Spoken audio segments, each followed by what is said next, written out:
Hey everyone, Todd here, internalarchitect.com, and in this video I'm going to talk about the cold hard truth to cancer and the support systems that a lot of people don't have.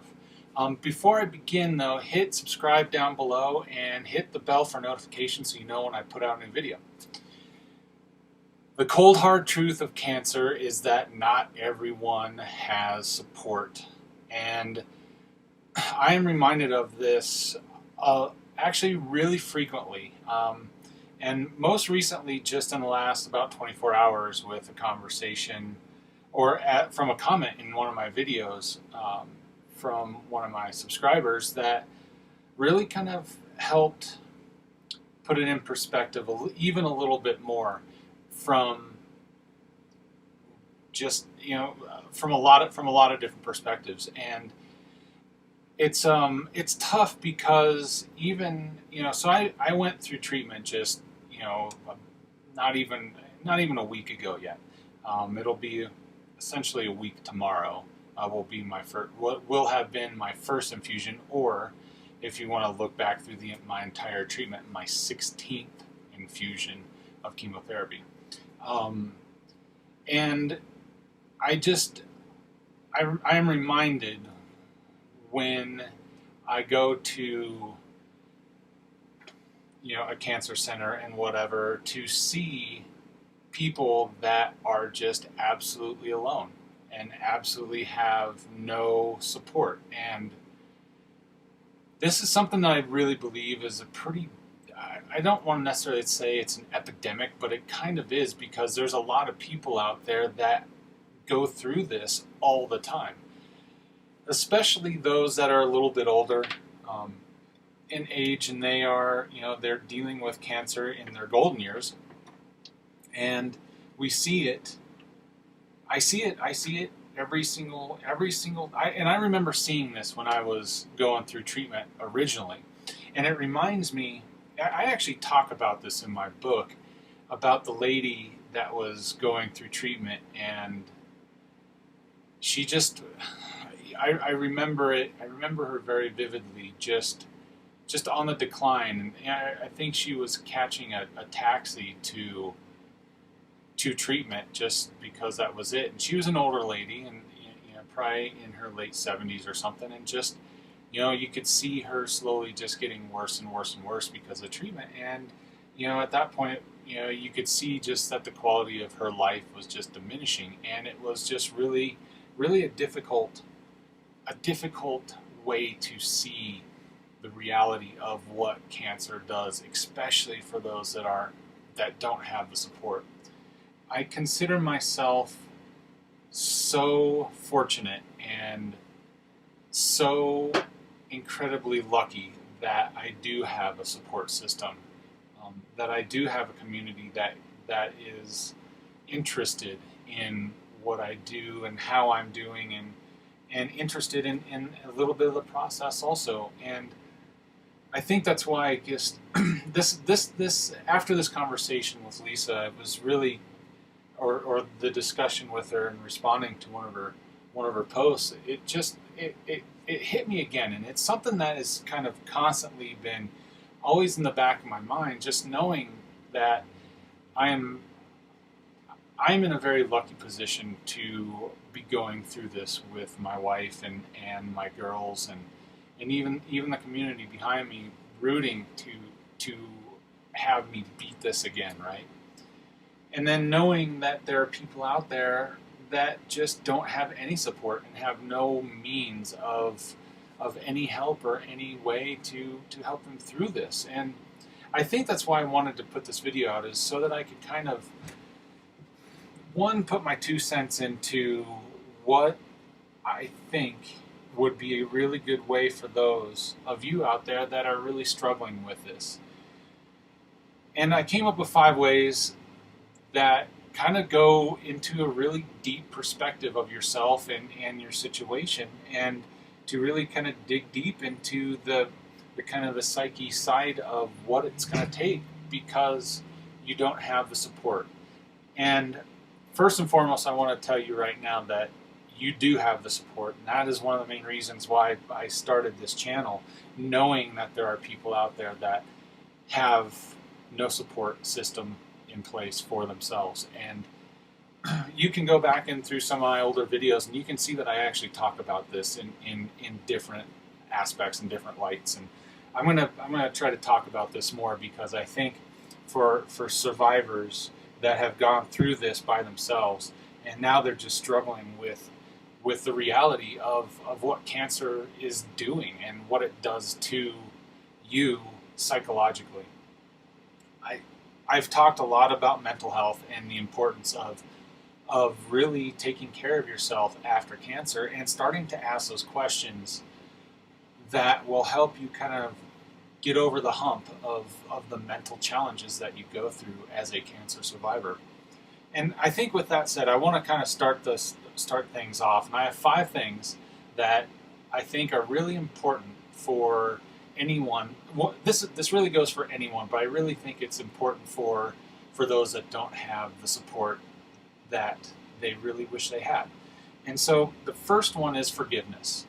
And I mean this in the big aspect of your life and everything else. And you know, we've all made mistakes in our life. We all have some regrets, and now's the perfect time to kind of go through and really recognize maybe that these are the things that are being held on that could be preventing you. And I'm not saying it is, but that could be preventing you from really going down the path of doing something for yourself and potentially reaching outside of the bloodline to start a little bit of a new family and a new, I guess, adventure is a great way to put it. And I think forgiveness is this is one of the most powerful ways to kind of let the weight that's going on your shoulders, just to let it go, and to really let yourself feel like you are in a position to start growing personally as a cancer survivor. You know, and you got to ask yourself some hard questions during this. So you got to ask yourself, you know, did I make any mistakes? And if I did, what are they? And that's why I'm a huge proponent of writing things down, just so that they are visible in front of you and you are able to literally just take it and just look at everything that's going on there. And by doing that, you can start kind of checking those things off the list of what you feel like maybe you did wrong, or maybe you did right, and maybe you didn't get the outcome you wanted. I mean, there's a huge spectrum of everything that goes along with this, right? So forgiveness is one of the key components to really just starting to shift this mindset, which is actually number 3 that I'm going to get into here in a minute, to just really get into this fighting change and to develop a new mentality of how you want to approach cancer as a patient or as a survivor with no support system.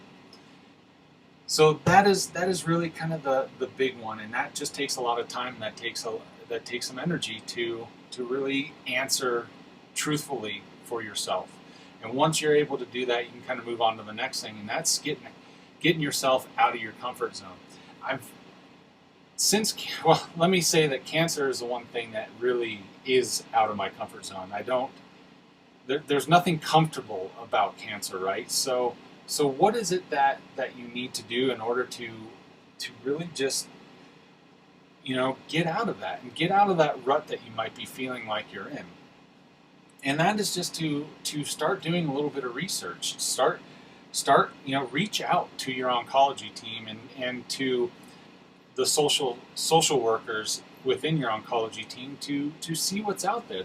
They are there to help you through this incredibly difficult journey that you're going through. And if you are lucky enough to have made it to this point, then you know what? They have your ears, and they want to be able to help you. And they could probably even use the help too. And that is something that you should think about doing is do some volunteer work. What if it's just a couple days a month? What if it's one day a month? And it gets you out there, it gets you meeting some people, and it gets you out of that rut that I'm talking about, and allows you to kind of start working on creating and establishing some new relationships that could potentially be lifelong friendships. So think about that for a little bit. And the only way that you're going to do that is to get out of your comfort zone. That means making some calls. That means doing some things that you may not have been doing if you're a survivor, or if you're in the middle of treatment and you're doing this, is to just be involved with the support of the oncology team, and use the resources that they have, because in the last 10 years alone, there has been such an improvement in just survivorship care. And that was really one of the main reasons why I started this channel, is to offer, a perspective from a survivor. And you know what? Now that I'm back in the system and I'm seeing this all happen, it's becoming more and more and more important that we use the connections that we establish through the oncology team and our treatments to do something with them, because believe it or not, it might feel like a small group of people that are going through cancer, but you know what? This is one of the largest groups in the United States, in the world actually, of people that are connected in a weird way by a disease. So, keep that in mind. Use those resources, and by all means, do everything you can to involve yourself in some of those activities, because you will end up meeting people that are really good and really knowledgeable about everything, and that might be your way of kind of getting into and helping someone out that really needs help, even more so than yourself. So think about that. So that's number 2, is get out of your comfort zone. The third one is mindset.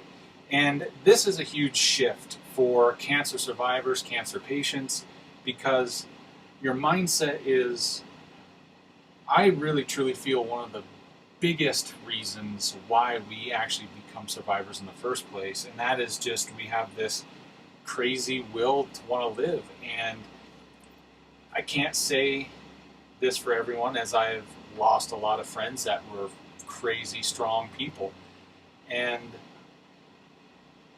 they may, I can't say for sure, because cancer is one of those bitches. It will mess with you regardless. But if you can kind of get that mindset shift happening as a survivor and as a patient, it gives you that much better chance of, 1, surviving, and 2, doing something good for other people.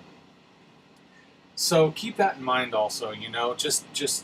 There's a lot of books, there's a lot of good information online that will help you really help figure out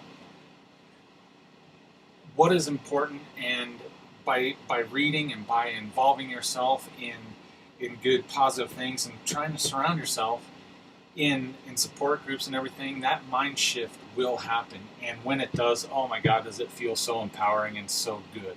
So think about that a little bit. That is something that is hugely important, I believe, for you also.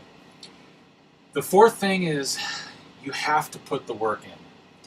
And what I mean by that is, if you decide that you're going to go down this path and that you're going to do something for yourself and for others, you have to put the work in. And the good thing about that is, by putting the work in, you are actually involving yourself in the process of growth, and in the process of building your self-confidence in a way that you can actually help those other people that are needing this. I can't say it enough of letting you know that you have to put the work in. Just like every day that I come in and shoot these videos, I'm putting the work in to kind of help you out as much as I possibly know how. And then I'm also trying to do what I can with friends and people, and then and everything else, and the other projects that I have going on, like Strap In for Life. I got my nonprofit to help those that have been affected by cancer through snowboarding culture, essentially. And you know that's another way for me to kind of help give back to the cancer community, because it's something that feels really good to me and is important to me also. So, and that kind of leads me to number 5, and I think you kind of get the gist of the entire last 4 of what it really means, and that is to be of service to others, and to put that time and that effort and put the work in, and work on your mindset. All that does is it helps build yourself to helping others and helping them through their need. The only way that you're going to be able to help others and to help people that are in need is by helping yourself first. And once you kind of get that empowering feeling, you just keep rolling with it. You keep working on that momentum, and you keep building on it. And as it keeps going, and as it keeps growing, it becomes easier. As you put the work in, it becomes easier. And honestly, these are the things that we really need as survivors, is people out there that are just overly positive and super supportive and will help as much as they possibly can. And whether that means getting involved in the medical industry or social work or whatever that means, is what it is to help you become the better person, the better cancer survivor and patient, and to help those that are really in need also. We all come from a place where survivorship is really, I don't want to say we take it for granted, because I think all of us that are survivors really don't forget our experience and don't forget the challenges that we went through. And now that we are there, and I mean, I'm kind of in another boat again, as obviously, but I'm going to be another survivor again, to be able to just help. And that's where it all comes down to. And it doesn't matter about the difficulties that come along with cancer. I mean, the financial burdens, the relationship burdens, the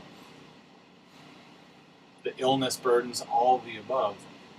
What matters is that you are working on doing the best that you can for yourself at this point in time. And then from there, you can start to grow, and you can start helping others and be of service to other people.